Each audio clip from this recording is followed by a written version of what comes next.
So it's just gonna be some straight up endurance work, basically. And while I do it, I'm just gonna talk about an encounter I had today. The woman at Walmart, and kind of like what happened right before that. So I might mix in some back arch.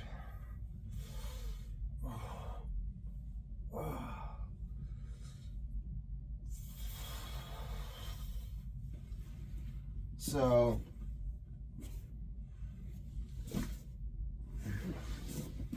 one, two.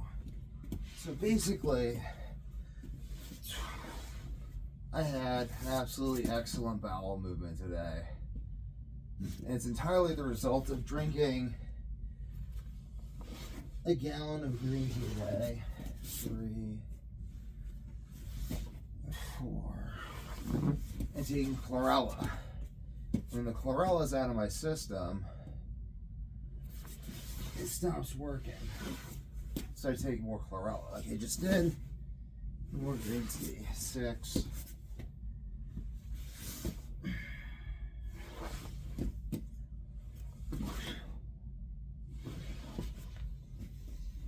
So, 8, we'll do 10 then. I'll talk and then I'll. 9.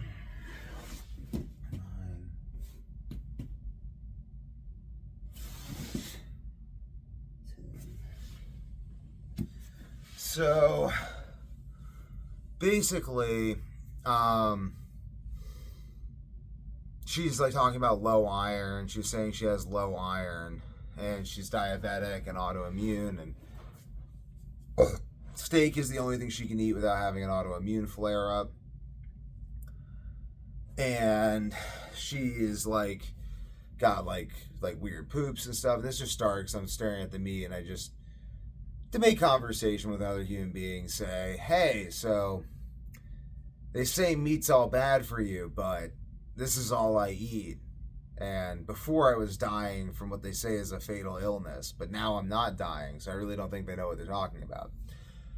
And then that was what got into she was like, oh, the diabetes, the only thing that I can eat without taking insulin is meat. And I was like, well, if you consider carnivore, and kind of shared some information on that, shared some information on Andy Cutler detox protocol. You can look into that, and then I recommend drink the 3rd steeping of green tea, like steep it, throw it out, steep it, throw it out, steep it, drink that, see how much you can tolerate, work up, take it slow, drink a bunch of it. Once you can tolerate a lot of green tea, like a gallon a day, start taking chlorella. That increases the binding capability of your gut, but you don't even need to unless you're like very, very, very toxic and you have these sorts of issues. So, it was just very interesting because like she was saying like, though, like, oh, I'm like low on iron. I'm like, no, you have excess iron. She's like, no, I'm definitely low on iron. I'm like, no, it's stored in your bones and your body's reached saturation point. I'm like, let me guess, like no matter how few calories you eat, you continuously gain fat. She's like, yes, like I'm just always gaining fat slowly, no matter what. And I'm like, that's because your body can't get rid of iron. It needs to gain fat to store iron. I didn't used to think that until I ballooned up to 230 pounds, despite knowing exactly what, like 220, 230 pounds. I was massive. I'm only like 180 right now. And it's like, it was massive. And it's just like bloating in my gut because the bad gut bacteria is feeding off iron. It wouldn't let me detoxify the iron because bad gut bacteria makes sure you absorb iron, doesn't let you detoxify. And I'm definitely going to write articles, like very detailed articles on exactly how I know this and what to do about it. So then I can let this YouTube channel be more of like my thoughts and how I think through life. And then I can have another YouTube channel I'm thinking where I do Devin Young Week to Warrior, where I just post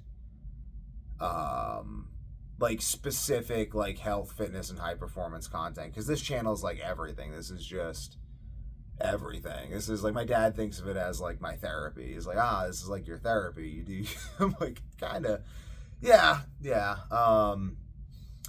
So I think articles would be really good because a lot of this information is just like, should just be read because it's like instructive and scientific, and it's better read than talked about. Courses are good on YouTube, jiu-jitsu instructionals. I started filming.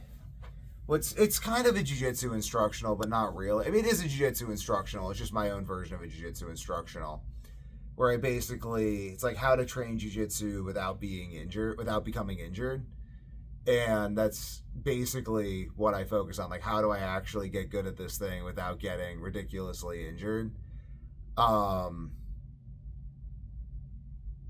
Cue me, who's been injured 3 times in the last 2 years. Like, I've been off the mat basically for like 2 years, like just completely taken off by illness and injury, and like mostly injury, honestly. It really sucks. So that's why I'm doing this, because it's like we got to train in a way that like prevents injury, because if you're getting injured, you just can't train. It like completely destroys your ability to train, and then you can't get good. So it's like you have to not only train, but you have to train in a way that doesn't get you injured. So I can put that up on that other YouTube channel, because I think that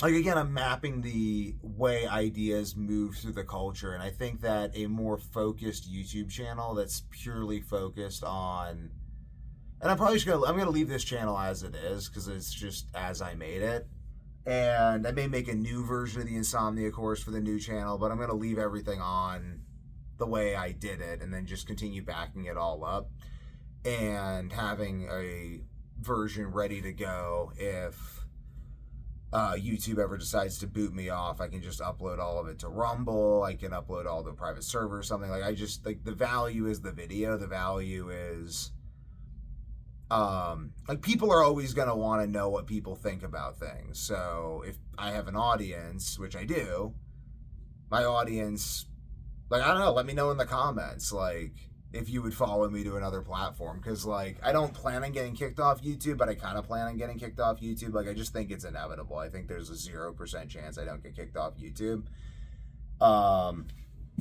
So yeah, I just think like 0% chance that I don't get kicked off YouTube at some point. Like, but at that point though, if my audience is the audience that just wants to listen to me talk, then they'll follow me. If they're not, then whatever. But like, I'll find that audience eventually, you know what I'm saying? Like, that's, and if they leave, they leave. If people come, they come. Like, it's really just like, I don't know. Like, I don't know what this is. I don't know what's going on in the world. I have my theories, I have my ideas. I'm testing ideas, and like how the culture's metabolizing ideas through YouTube, what this means about, like, how much is YouTube a map of the collective unconscious versus how much is YouTube simply a website. I mean, it's definitely somewhere in the middle, because it really is kind of like an Akashic record for human ideas. I don't know, so I'm just gonna try all that stuff out. I admire Elliot Hulse. He's got 2 channels. I'm like, makes sense to me, you know. Here's this stuff, here's the other stuff. I imagine, like, I try to always, like, if I find myself stuck on the fence about an idea, I try to transcend decision making and make the idea at a higher level of analysis. So I'm like, okay, how do I do YouTube? I'm like, well, I don't know what YouTube is. Like, I don't really, like, I guess I could try to copy other people, but then I'm assuming they know what YouTube is, and like, there's a whole bunch of reasons. So I kind of transcend this stuff and be like, okay, I'm gonna figure out how this works by doing it. And if I have certain goals, I'm going to implement those goals, but I'm mostly going to build this according to my own nature and allow that to do its thing, because I have a nature. My nature motivates me to take certain actions, and I find these actions compelling and awesome. So I think other people would as well. And over time, that could become something, and I have to organize my thoughts on that. And there's a million different things that go into YouTube, so I just don't know what it is, but it's interesting, and it's like I don't know how to categorize this video, but I don't know, like, I'm like, what category do I fit into? Like, how do I make myself commercially consumable? And it's like, well, maybe that's not what I have to do. Maybe I don't have to make myself commercially consumable. Maybe, I think there's another way. Like, I think that ultimately, I think there's, like, I don't know. I don't think that I have to make, like, I literally, I'm thinking, I'm like, what do I gotta call this video? Am I gonna call it like meeting a woman at Walmart? Am I gonna call it shrimping? Am I gonna call it like drinking tea and talking? Am I gonna call it meditating on YouTube? Like, what is this? It's like, this is Devin's thought process at, oh, my watch on me. Gosh darn it. It's over here. 10:15. So what does that mean? What does that mean about shrimping? Like, I don't know. I mean, like, I don't know. Like, I don't know what this is. Like, I think a lot of this is just like I don't know. I honestly don't know. It's useful though, because it's goal oriented. Like this video, which I don't know, 16.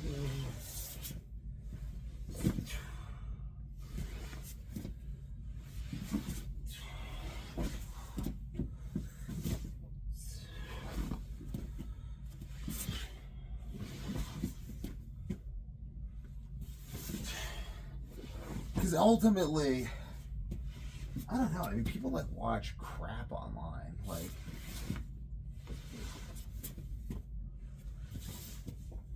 maybe I'll make that the title of the video. People watch crap online. Maybe they'll watch this.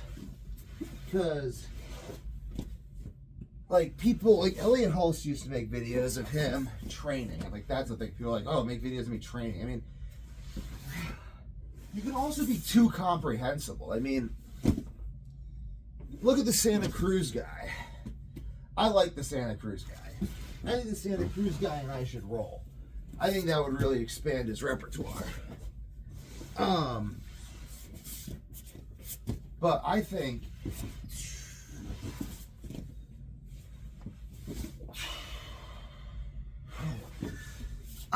that his problem, like, I just saw him like outside Sephora and he's like talking to people about makeup and stuff, and it's like non-toxic makeup, and he just seemed lost. Like, maybe he's not lost, maybe I'm lost, you know. I'm the guy shrimping on the mat at like 10:15.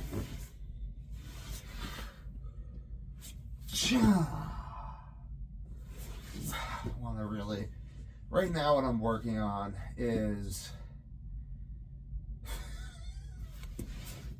I'm working on my jiu-jitsu for sure. I'm working on my fitness related to the motion. So I may start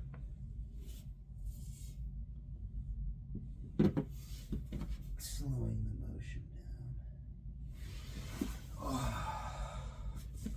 down. So I can really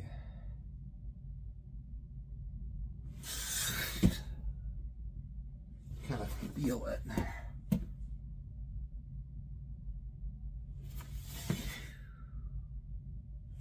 So, but I want to build the musculature associated with this so I can start doing it more. I want to train this motion more deliberately. To be continued.